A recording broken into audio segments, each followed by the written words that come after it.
And the name of the podcast is Serious.Fun. So Right. that's really the intention of the show. God. Coffee.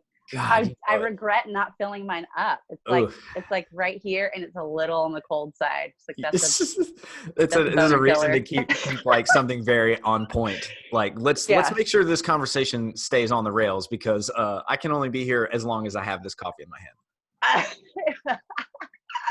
That's a good timekeeper right there. Is however long the coffee. That can be a good thing, a good rule to live by. I mean, no joke. I've done meditation practices that simply last as long as I can sip this coffee. The coffee itself became the meditation. Right. Like, I'd feel the warmth in my hands. So if my mind started going somewhere, I'd be like, oh, how do your hands feel? How do your hands feel? Oh, like what does this how smell? Heavy is this cup? That's exactly right. Yo, I think a lot of more people would meditate if they knew that they could do it that way. I think so. I was actually introduced to meditation through stuff like that.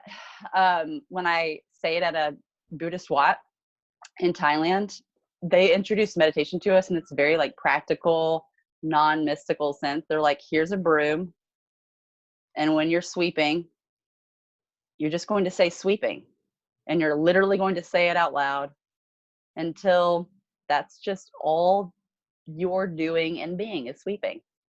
So we'd just be walking around just sweeping. And you'd be saying sweeping? Sweeping. Yes, and you just say sweeping.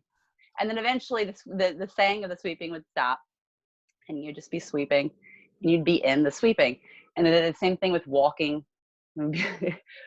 walking. I can still hear the tone. And that was the introduction to meditation for us. It was just doing things. Man, and being in it. I had no idea. Well, no, I did. Look, I'm not going to lie. I know that these things exist.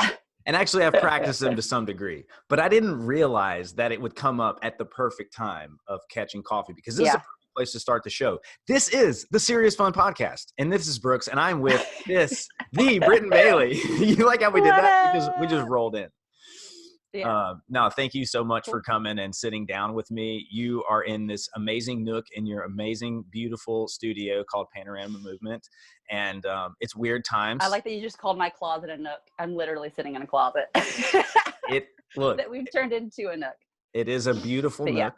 And thank you. You're welcome. It's awesome to have you here. And the reason I asked you to come on is because I think that your story, especially in how you've grown in your coaching and in your movement, is very beautiful. Because recently you showed me a photo. Maybe you posted it on Instagram. You showed me a photo of yourself from a few years ago, and almost unrecognizable. And then it occurred to me that you had this long history before I knew you.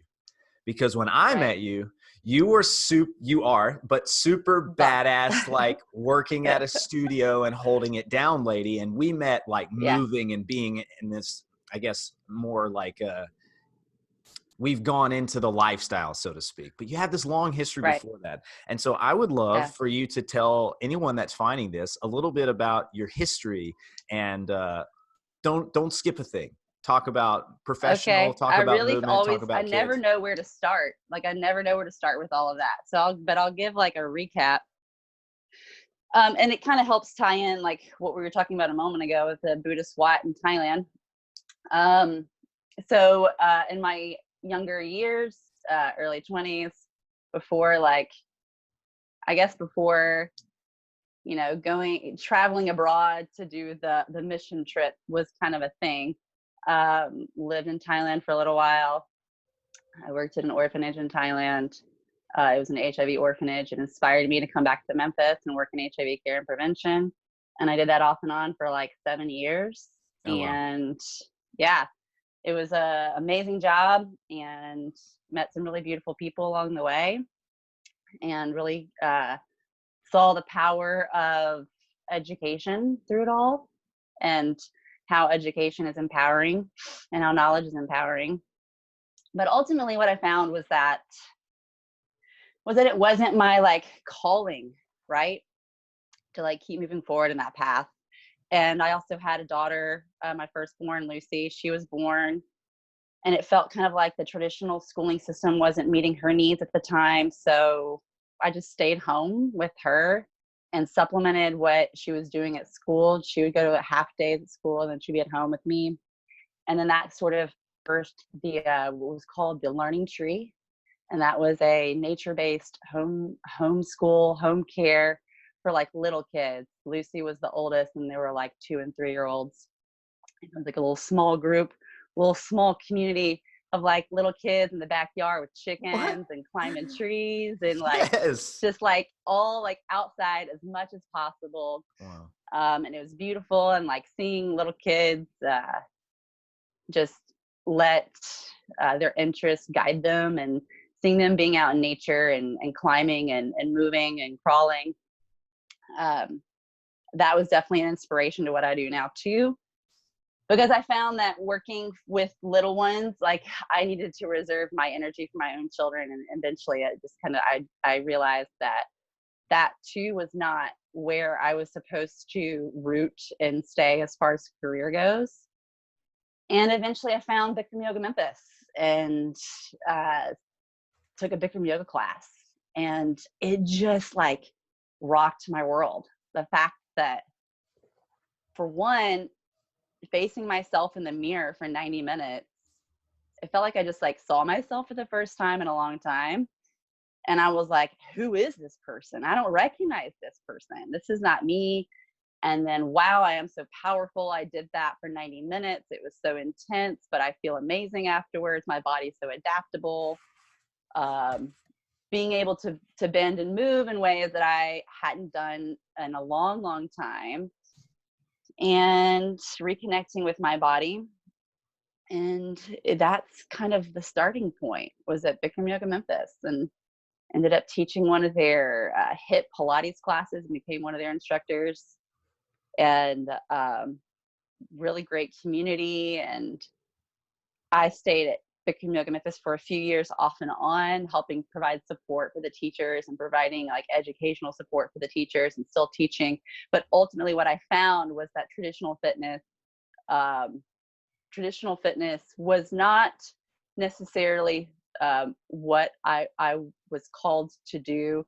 And that movement and exploring movement and helping people to move, to feel better in the bodies, and to move kind of like the way we're meant to move as humans, like going back to that inspiration of seeing kids crawl and climb and swing and hang, and just seeing how there's something connecting with our primal self in that way. Like I feel like that is something that is just so necessary for humans now. Mm-hmm. And that's kind of what I have been diving into over the past 2 years since Budokan. So yeah, Man. I didn't even include Budokan on that list, but yeah, Yeah. and then Budokan. Well, I guess the reason I wanted to start with the beginning of the story more than anything, if not to learn, is that like Yeah. a lot of times as coaches, we're trying to lead people on a path. And a lot of times it's hard to walk people on a path that you've never been on. And while Yeah. like we have come to this place in our understanding where we don't think about our body image in relationship to like our value as a person, it Yeah.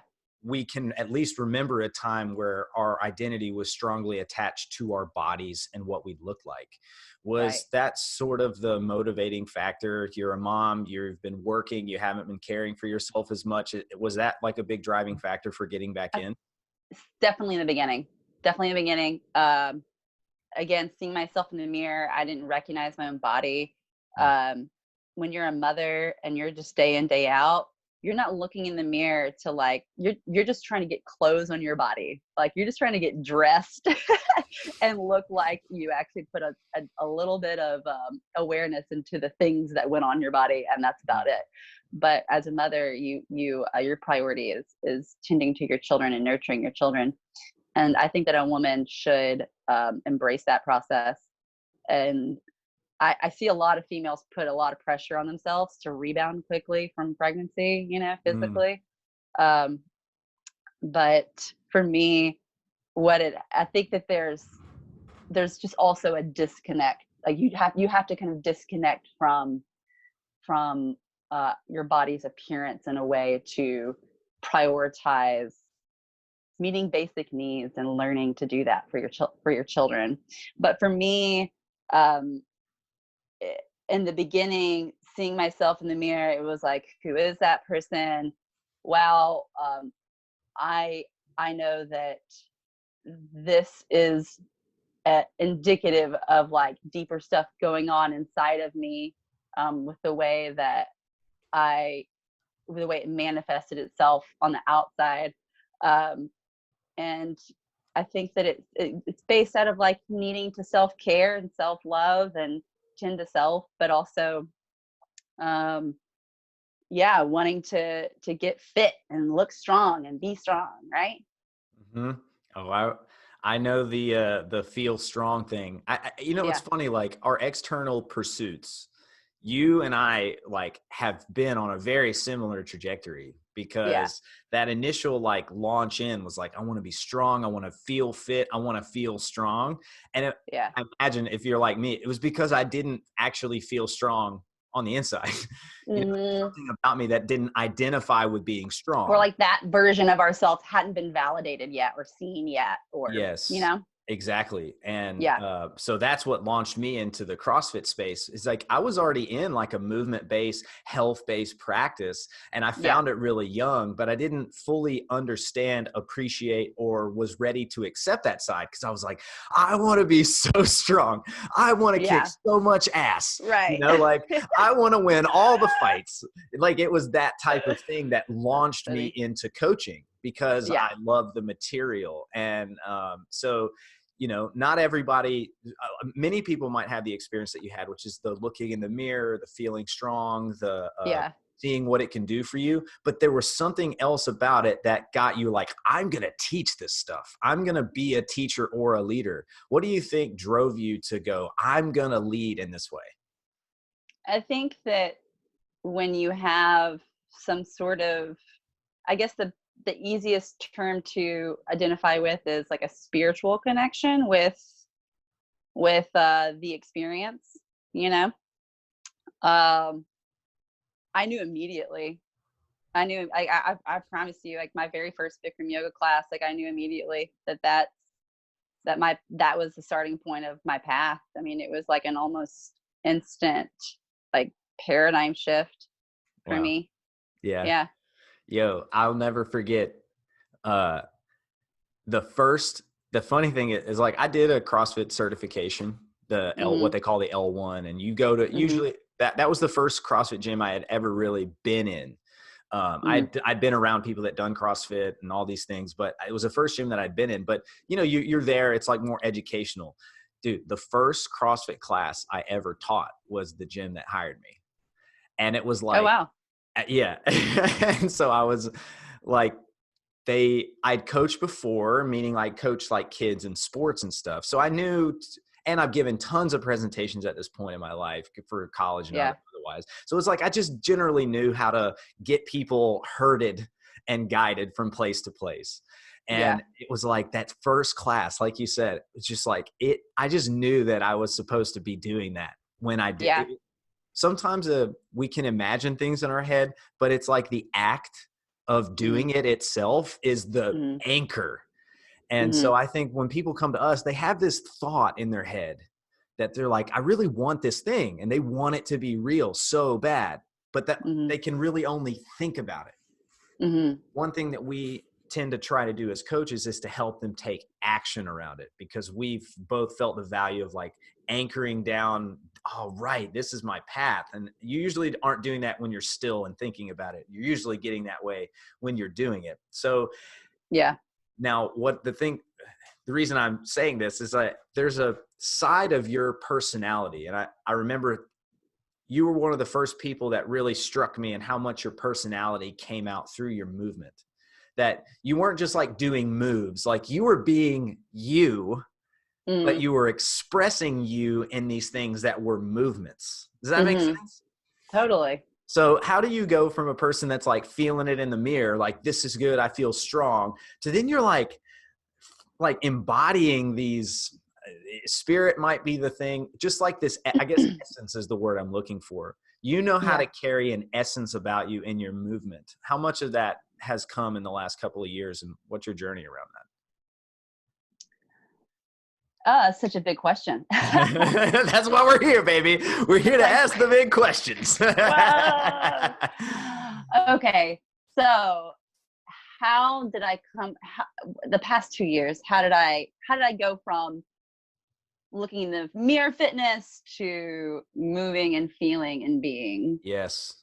Um, for one, yoga is a meditation, right? Or it should be. Well, I shouldn't say should. It is for me. Yeah. And you're moving from posture to posture, but it's like, here's this thing, boom, here's this pose, boom, here's this pose, boom, but you're learning to be in it with no thought. And taking that and that's just like in me, that learning to be in each posture, in each movement, because of that. And then moving into Budokan University is where I did my teacher training, and I stayed there for 30 days and became really close and familiar with the Budokan family for a couple of years. And my experience there, Budokan is an academy and a university, meaning that it's like a school for locals to go and be students, just like Panorama is a movement school. But then it's also a place for teachers to go and train and live. And it's a very, it's like a holistic approach to movement. And there's a lot of really interesting experiences in learning how to have the experience that is movement and movement flow. And it's very explorative. It's very open-ended. It's like, here's a base shape. What can you do in and out of this base shape? What are all the options? And then learning how to feel your way through it and express your way through it. Almost kind of like a dance or like a nice flow in jiu-jitsu, right? And so I think that all the varied, interesting experiences, movement experiences at Budokan, and that route of learning how to be aware in the postures, how that fed into movement flow. I think that that's probably how the marriage came to be. But honestly, like I've always had this sort of deep connection with physical work in the body. I can remember even like running track in high school and being like, I don't think that folks feel this like spiritual experience. I don't think my teammates have that spiritual experience in the way that I am. I didn't talk about it. I didn't have that like direct thought, but that was always kind of like, man, I feel like I'm connecting with this differently. So I think that that's also just a part of who I am. And it just took me a long road to like arrive to it. Yeah, it's a long way from, as much as we'd maybe like to close the gap in the other direction, it's a long way since high school. For sure. You know? I'm 37 years old. Yeah. Yeah. It's taken me into my mid to late 30s to to really get it and understand it and be in it. Well, part of the thing that we as coaches and I guess as communities, I don't want to say work against, but work in tangent with in an unwilling way is like these general cliches about exercise or these general cultural memes of no pain, no gain, gotta hurt, gotta push. And again, I've engaged in it. I imagine you've engaged in it, but we evolve and we grow and we try to help people make it through that phase as harmlessly as possible, not prevent people from going through the phase, because I actually feel that that mindset is part of the evolution, I that agree. going through that is important, Yeah. because you learn to respect your body and the circumstances a lot better. Hmm. But I guess it seems that some people have a hard time making the jump because of these cultural memes of having an experience that's more than just like a physical experience. Yeah. One of the ways that I've seen you and one of the ways that I've experienced freedom is actually in systems. That systems, by creating boundaries around what we focus on, just like the Mm. sweeping, you know, you Right. find this, it's like sweeping, sweeping, sweeping, sweeping. Right. By removing everything else, you find this state that was not otherwise available to you, right? And the Hmm. way that we expressed it was, or you expressed it, and was through sweeping. But now Hmm. we're encouraging people to adopt, systems of movement or exercise, systems of exercise that that eliminate a lot of stuff through constraints, have you focus on certain things. And it's Hmm. by doing that over and over and over again that you find yourself in this state. Hmm. Yoga, the poses are there so you don't have to think about what you're supposed to be doing with your body, right? That's why Right. the sequence is there. So it's like, oh, once Right. you don't have to think about it. You just do it over and over, and the Yeah. doing over and over, it eliminates everything else. So one thing that you and I, there's lots of different physical practices that could get us there. Like we said, just cleaning your house and sweeping and sweep, that's one way. The way that you and I have found it very much so is through ground-based training. Yeah. What do you, and I have my own thoughts about it, but what do you think it is Oh, I'm about, excited about this topic. yeah, what do you You think said it is ground-based about, training. I'm like, tell me yes, more.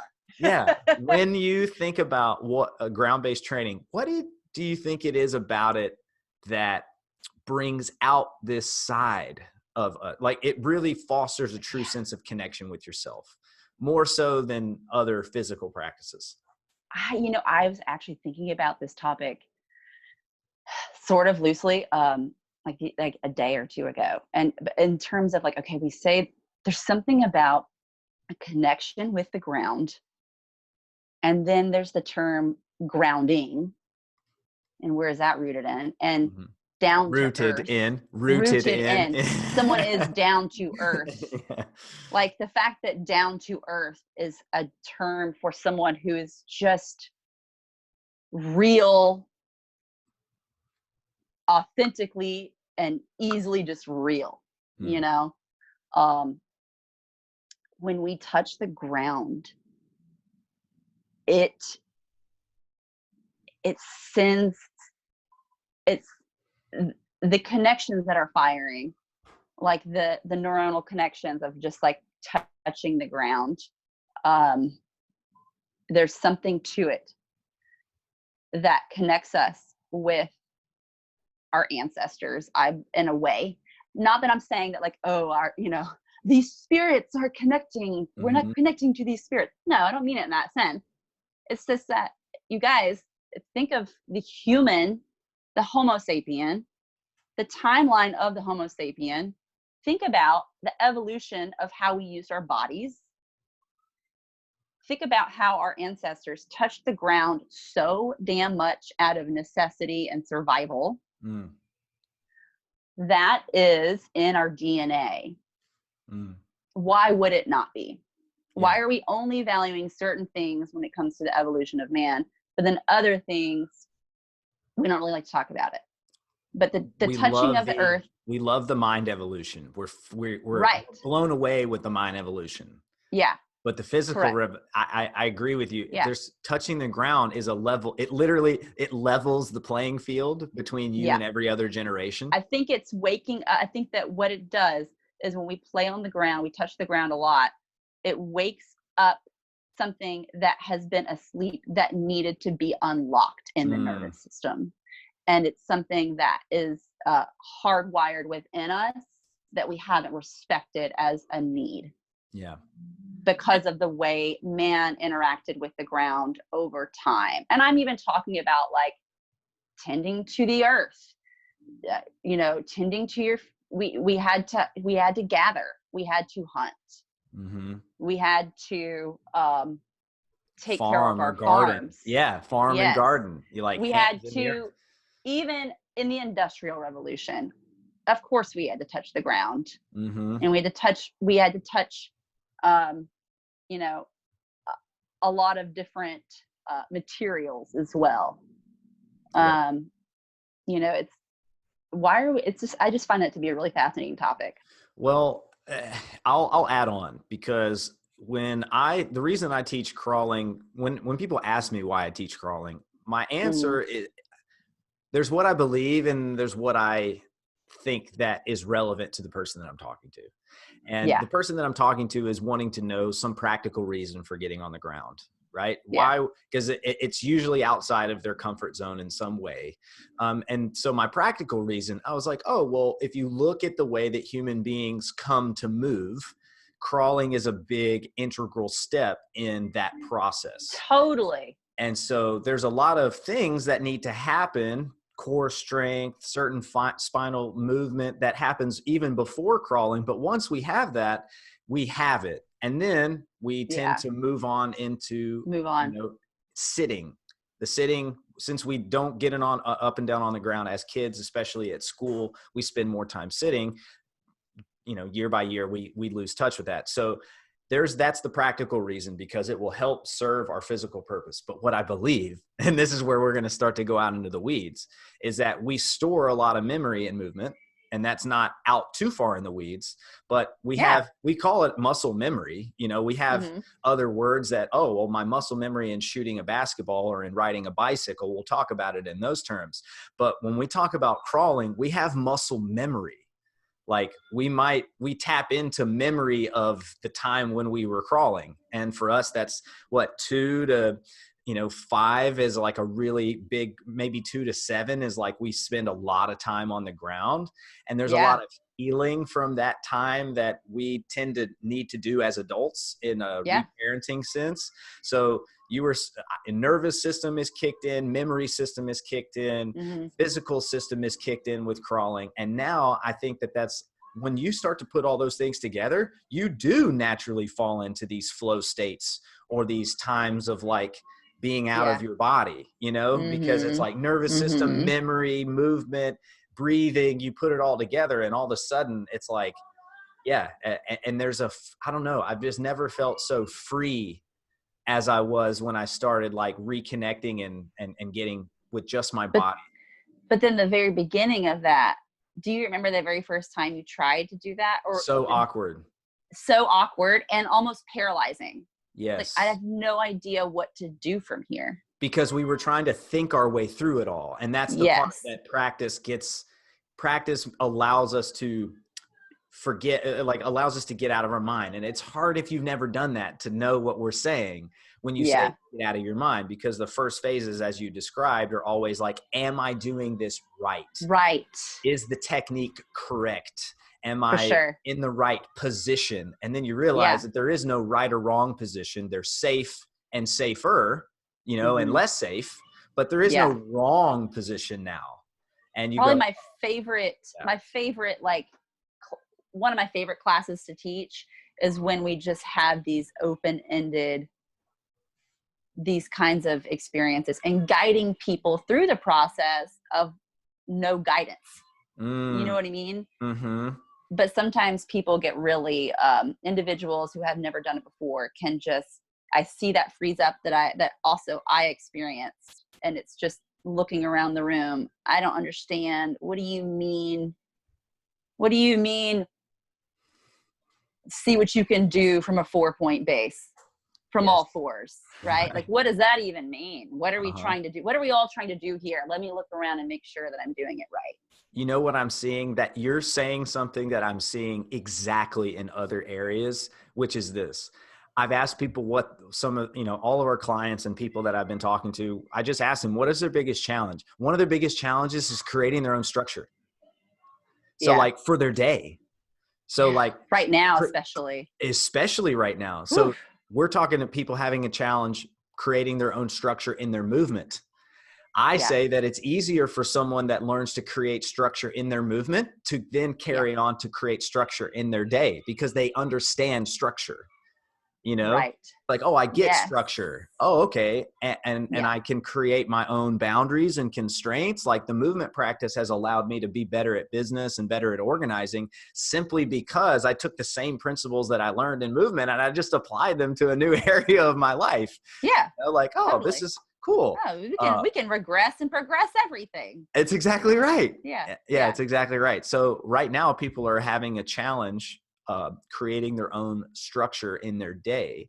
And so I'm Yeah. going, okay, like I know how to do that. Because I know how to do that in movement, I know how to do that in work. Because I know In how to work. do it in work, I know how to do it in my relationships or in my parenting or in Interesting. my cooking or in my, Yeah. you're like, oh, I know how to create structure. I think many times we have the answers to our challenges. They're hidden somewhere else in our life. Yeah. Just like the things that Yeah. make me really great in one area of my life are also the things that make me really bad in other areas of my life. Not every winning Yeah. formula works for every area Works. of your life. Yeah. Um, I get it. yeah. Well, on to the, one, this has been amazing and we've probably killed it We already. can nerd out all We can day. nerd out all day. What I really want to touch on is, because of where we are, which is, whether this episode comes out in the next week, 2 weeks or whatever, we're still going to be in the coronavirus unprecedented time.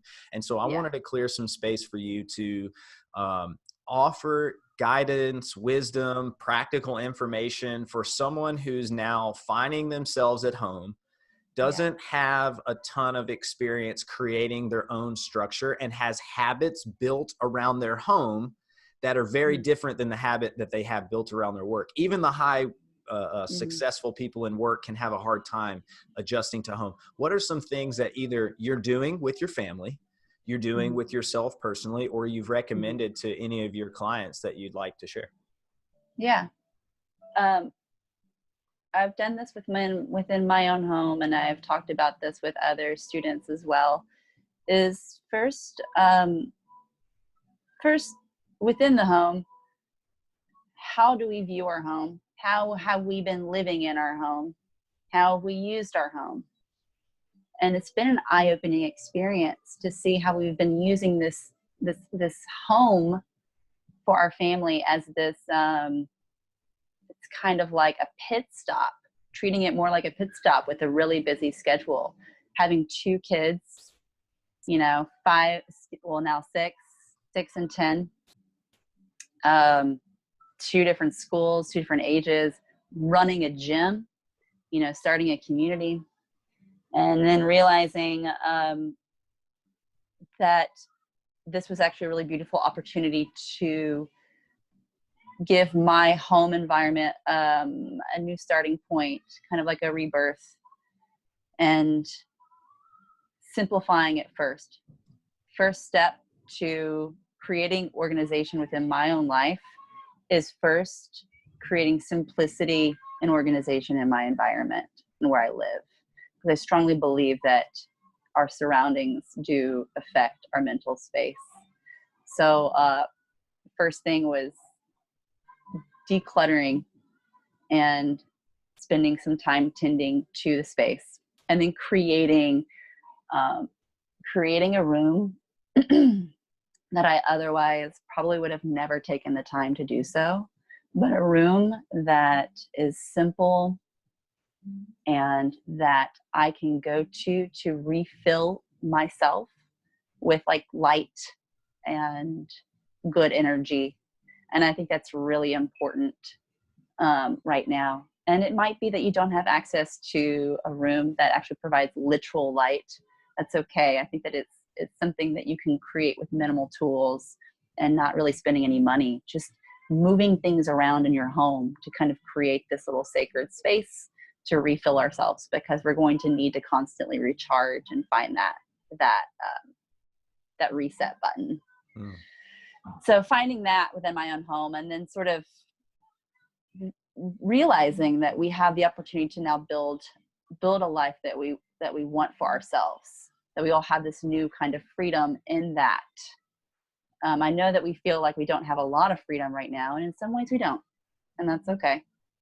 It's taking us to a new place of discomfort, and our humanity, seeing that we are actually humans and alive, and reconnecting with survival in a new way as modern humans in ways that we've never had to, because everything has been so incredibly comfortable.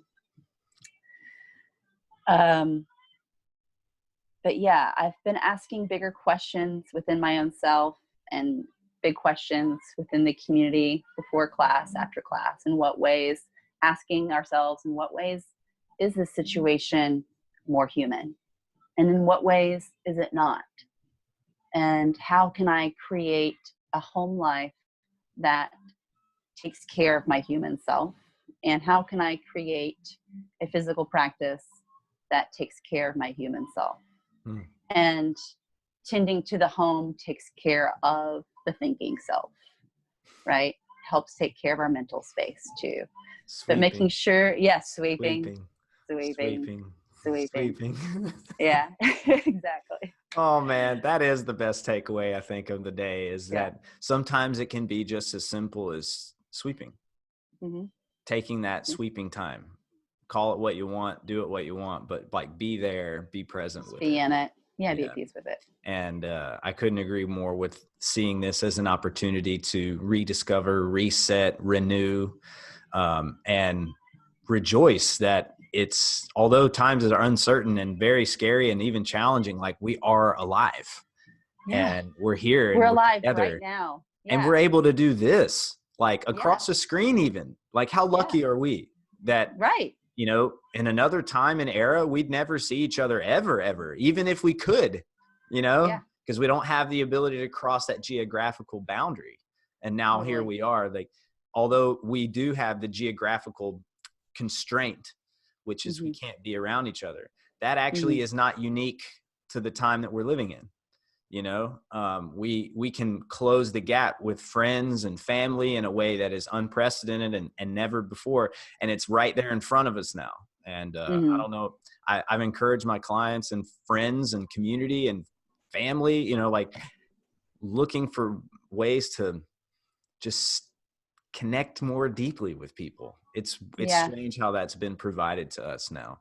I completely agree. There's been some really deep connections throughout all of this. Even, you know, as I sit in on my 6-year-old daughter's Zoom class with her classmates, and they're all singing their farewell song.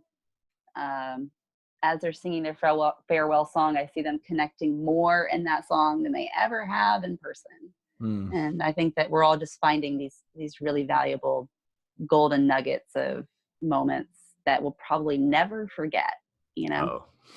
No, that's for sure.